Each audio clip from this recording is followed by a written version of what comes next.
สวัสดีครับท่านผู้ชมผู้ใดเข้ามาอย่าลืมกดติดตามช่อง YouTube ให้เป็นกำลังใจขน้อยด้วยนะครับเอาเลยจะพามาลูเนาะอันส่วนผักกาดดอกอันนี้ก็คือการเดินไปขายตามท้องตลาดนัดลาวเวียดนามถือว่าติดกับไซแลนเบียดเดอนี่ก็จะเป็นผักกาดดอกแต่ว่าแก่แล้วเดี๋ยวจะมารีวิวให้อันเบิ่งเนาะวิธีเฮ็ดสวนเนาะก็เพื่อว่าประหยัดรายจ่ายรายให้แก่ครอบครัวเนาะมีผักอันเราก็ไปขายมัด10,000 กีบเด้อทางลาวถือบ่ไม่แพงนะครับนี่ก็ถือว่าจะเป็นสาลีแต่ว่าไม่เนาะไม่งามเนาะถือว่าต้นมันบ่ดีแต่ถือว่าเป็นผักกาดนี่ก็ถือว่าประมาณไรประมาณสองล้านหรือว่าล้านปลายกีบแล้วขายแต่ก็ยังมีอยู่จะพาให้เบิ่งเนาะนี่ก็ช่วยให้รายจ่ายครอบครัวเนาะถือว่าประหยัดลงได้อันใส่ค่าน้ำค่าไฟเป็นต้นก็มักพริกเรืออันมักเพชรอะไรกันไปเนาะนี่ก็จะเป็นผักกาดเด้อนี่โอ้ผักกาดนะผักกาดนี่ผักกาดให้ดูต้นใหญ่เนาะนี่ต้นใหญ่นะอ๋อมาเห็นกับตาคือจะใหญ่นี่ตาเห็ดจ้ำแจวนี่ก็ถือว่าสองต้นนะสองต้นนะไล่กันแล้วจะให้ดูเป็นสาลีอยู่แคมปลาโอ้ถือว่าก็อันงามอยู่นี่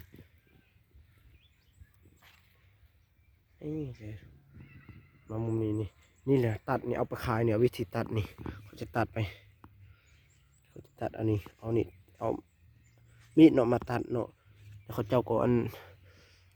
เอาไม้นี่เอาตอกนี่เนาะมามัดเห็ดเป็นมัดเอาไปขายโอ้คือวันใหญ่แถวนี้นี่ต้นนี้ใหญ่นะโอ้ถ้ามันแก่แบบนี้ก็ถือว่าเห็ดส้มผักกาดเห็ดส้มผักกาดเลยโอ้นี่ไปดูทางนี้ก่อนนะ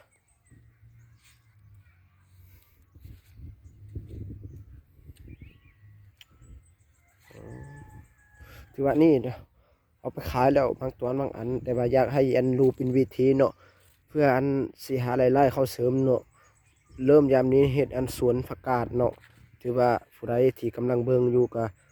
บางทีก็ฮู้เคล็ดลับบางทีก็อันยังบ่ฮู้เคล็ดลับก็ถือว่ารู้คลิปนี้เอาไว้ถือว่าที่เฮ็ดสวนขึ้นมีปลูกหยังก็ปลูกไปขายอยู่ตามท้องตลาดก็ถือว่ารายได้ก็ถือว่าพอได้เขาอยู่ในเฮือนให้อันทุกคนนี่เฮ็ดตามเบิ่งเด้อผักกาดยุทธไทยเป็นแบบนี้ไหมอยากรู้ผักกาดยุทธไทยเนี่ยจะเป็นแนวไหนผู้ใดอันมีก็คอมเมนต์มาเบิ่งดูด้วยนะครับมีผักกาดอยู่ลาวเด้อผักกาดอยู่ลาวต้นกำลังถือว่านี่กำลังอันแก้แล้วว่าสั้นซะมาง่ายๆแต่ว่าจะทาให้รู้ว่าเป็นวิธีว่ามีผักกาดอันของคนลาวนี่ตอนยังวันอยู่โอ้งามโคตรงามเลยแล้วก็จ้ำแจวนี่เลยจ้ำแจวหรือว่าเฮ็ดซุปถือว่าแซ่บเลยเนาะ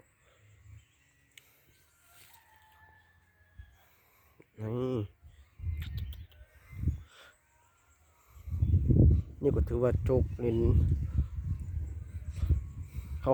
เจ้าขายไล่ประมาณ2 ล้านปลายกีบแล้วเงินลาวเถือก็ไม่แพงอยู่ลาวขายอีหยังก็ทำถึกทำร้านนี่แหละ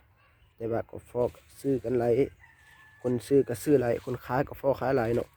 นี่เป็นผักกาดอีหยังบูฮูนี่ผักกาดนี้คนดูผักกาดอ๋อนี่ต้นไม่มีวงเลยนะไม่มีวงกินเลยไม่มีวงกินอีหยังกินเลยมีแต่อันนี้นะมีเป็นหัวกระปอกกระแปกนี่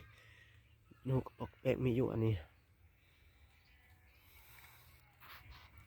โอ้นี่เป็นนาเป็นเงินแต่จะมามุมนี้อีกเนาะโอ้ตัวนี้มันใหญ่มากเลยจะไปถ่ายให้มุมนี้ใหญ่ดีเด้อวีโลโอกับอันมีแต่แนวนี้แล้วเขามากก็กดไลค์กดติดตามให้ด้วยนะครับเป็นกำลังใจให้ช่องใหม่ผมด้วยนะครับทำช่องใหม่เด้อ วิธีแนวนี้ล่ะถ้าติดตามต่อไปวิถีชีวิตของอันประชาชนลาวเฮาเป็นแบบนี้น่ะเอากดไลค์กดแชร์กดติดตามหน่อยไปก่อนบ๊ายบายทุกคนไปก่อนนะบ๊ายบาย